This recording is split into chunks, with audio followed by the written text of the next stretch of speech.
kahukay. Ito na yung batong nakpang ko ito. Yan. Yan. Tingnan natin sa maliwanag. Yan. Tatanay ko sa maliwanag. Yan. Ano? Yan na siya. Itsura ng bato na yun na pagpatuloy natin.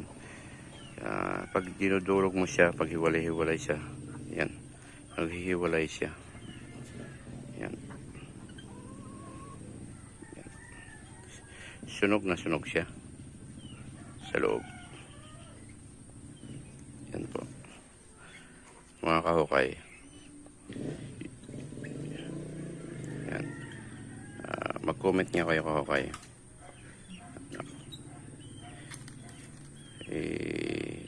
Matalinhaga kasi itong mga hapon ito eh. Iba maunawaan mo, pero iba hindi mo maunawaan kung ito ba ay galing ba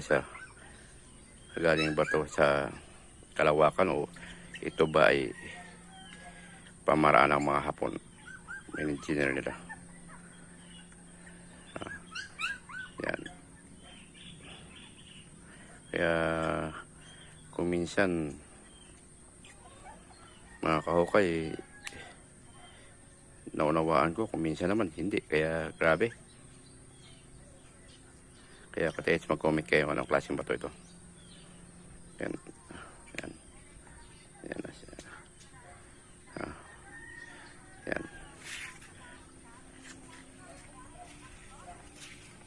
Pagtingnan mo itong bato, pino siya, pine siya. Yan, pine. Pero pag ito yung laman naman sa loob.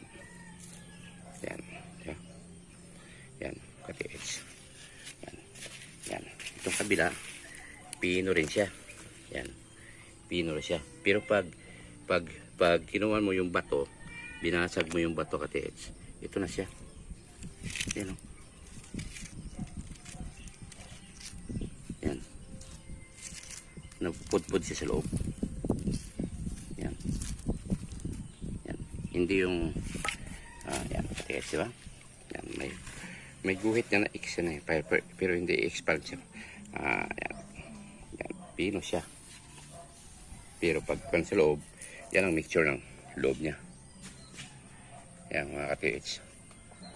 Kaya, yan, diba? Yan ang mixture ng kanya sa